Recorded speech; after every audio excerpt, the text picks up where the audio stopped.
Assalamualaikum warahmatullahi wabarakatuh. Alhamdulillahi rabbil alamin. Wal aqibatu lil muttaqin wala udwana illa 'alal zalimin. Wala haula wala quwwata illa billahil aliyyil azim. Subhanaka la ilma lana illa ma 'allamtana innaka antal alimul hakim. Rabbi shrah li sadri wa yassir li amri wa hlul 'uqdatam min lisani yafqahu qawli, amma ba'd. Alhamdulillah, puji syukur kepada Allah Subhanahu wa taala atas segala kenikmatan yang Allah limpahkan kepada kita, sehingga dengan nikmat itu alhamdulillah kita bisa melaksanakan aktivitas kita dalam rangka meningkatkan takwa kita kepada Allah Subhanahu wa taala. Salawat dan salam senantiasa kita sampaikan pada junjungan kita Nabi besar Muhammad sallallahu alaihi wasallam, kepada keluarga beliau, sahabat-sahabat beliau, hingga kita pengikutnya yang setia sampai yaumil qiyamah. Amin ya rabbal alamin. Shaimin shaimat yang dimuliakan Allah Subhanahu wa taala, alhamdulillah atas segala nikmat Allah Subhanahu wa taala. Kini kita sudah memasuki bulan suci Ramadan, yang dimana bulan suci Ramadan adalah bulan yang sangat kita nanti-nantikan. Allah Subhanahu wa taala mengatakan, A'udzu billahi minasyaitonir rajim. Bismillahirrahmanirrahim. Ya ayyuhalladzina amanu kutiba alaikumusiyam kama kutiba alal ladzina min qablikum la'allakum tattaqun. Wahai orang yang beriman, diwajibkan atas kamu berpuasa sebagaimana telah diwajibkan atas orang sebelum kamu, supaya kamu menjadi hamba Allah yang bertakwa. Shaimin shaimat yang dimuliakan Allah Subhanahu wa taala, tentu dengan datangnya bulan suci Ramadan, Rasulullah sallallahu alaihi wasallam melalui sebuah riwayat yang ditulis oleh Al-Imam At-Tailami mengatakan bahwa ada 6 perkara yang dapat merusak amal kita kepada Allah Subhanahu wa taala. Apabila ada 6 perkara ini pada diri kita, maka dapat merusak ibadah solat kita, dapat merusak amal zakat kita, dapat merusak amal puasa kita. Shaimin shaimat yang dimuliakan Allah Subhanahu wa taala, yang pertama yang merusak pahala puasa kita adalah sibuknya kita dengan aib orang lain. Ketika bulan suci Ramadan, maka semestinya kita disibukkan dengan mengingat Allah Subhanahu wa taala, berzikir kepada Allah Subhanahu wa taala, dan membaca Al-Qur'an.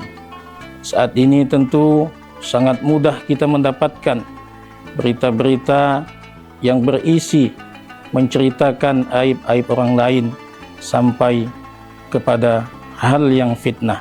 Maka itulah yang dapat merusak pahala puasa kita. Kemudian yang kedua, terlalu cinta kita kepada dunia. Saya katakan di sini dengan sebuah ungkapan bahwa terlalu cinta, artinya terlalu mengagung-agungkan kehidupan dunia. Cinta dunia boleh sebagai wasilah perantara kita untuk mendapatkan kehidupan akhirat yang lebih baik nantinya. Yang ketiga, kerasnya hati kita. Bulan suci Ramadan adalah salah satu bulan yang akan menjadikan hati kita menjadi lembut. Bersyukur kita kepada Allah Subhanahu wa taala telah menjadikan hati kita menjadi lembut. Hati yang keras tentu sulit akan mendapatkan sebuah kebenaran. Hati yang keras tentu sulit akan mendapat pendapat orang lain. Dengan hati yang lembut tentu akan lebih mudah kita menerima semua pendapat orang lain, terutama dalam hal kebaikan. Kemudian perkara yang keempat yang dapat merusak nilai-nilai pahala ibadah kita kepada Allah Subhanahu wa taala, yaitu sedikit rasa malu. Dengan ibadah bulan suci Ramadan tentunya menjadikan kita sebagai umat Islam menjadi lebih malu kepada Allah Subhanahu wa taala. Bisa saja ketika di siang hari tiada orang lain yang melihat kita, tentu bisa saja kita berbuka puasa. Namun malunya kita kepada Allah Subhanahu wa taala, saking malunya kita kepada Allah Subhanahu wa taala, hal tersebut tidak kita lakukan. Rasulullah Shallallahu Alaihi Wasallam pernah mengatakan bahwa malu adalah sebagian daripada iman. Kemudian yang kelima, yang dapat merusak nilai pahala kita, pahala ibadah kita kepada Allah Subhanahu wa taala, yakni panjangnya angan-angan kita. Di bayangan kita hanya ada angan-angan terlalu tinggi. Tentu cita-cita boleh kita tanamkan setinggi langit, namun tidak boleh berangan-angan saja tanpa usaha dan doa kepada Allah Subhanahu wa taala. Kemudian yang keenam, perkara yang dapat mengurangi nilai pahala kita, pahala ibadah kita kepada Allah Subhanahu wa taala adalah zalim yang berkepanjangan. Zalim adalah kata yang bermakna gelap, sedangkan kita dijadikan Allah Subhanahu wa taala dalam keadaan terang benderang. Tapi zalim kepada diri kita, kita lupa, lalai bahwa Allah Subhanahu wa taala menjadikan kita untuk ibadah kepada Allah Subhanahu wa taala. Soimin, soimat yang dimuliakan Allah Subhanahu wa taala. Mudah-mudahan dengan ibadah bulan suci Ramadan, dengan melaksanakan puasa di tahun ini, 6 hal ini dapat kita hindari sehingga menjadikan pahala puasa kita, pahala zakat kita, pahala solat kita menjadi sempurna di hadapan Allah Subhanahu wa taala. Demikian yang dapat saya sampaikan.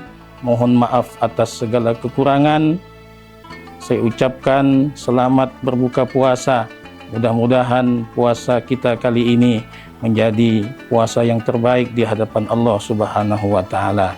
Amin ya rabbal alamin. Billahi taufik wal hidayah. Wassalamualaikum warahmatullahi wabarakatuh. Assalamualaikum warahmatullahi wabarakatuh. Kepala Kantor Kementerian Agama Kota Pontianak dan Bimas Islam serta seluruh penyuluh agama Islam Kota Pontianak mengucapkan selamat berbuka puasa Ramadan 1446 Hijriah. Semoga Allah Subhanahu wa taala menerima amal ibadah kita. Amin ya rabbal alamin. Wassalamualaikum warahmatullahi wabarakatuh.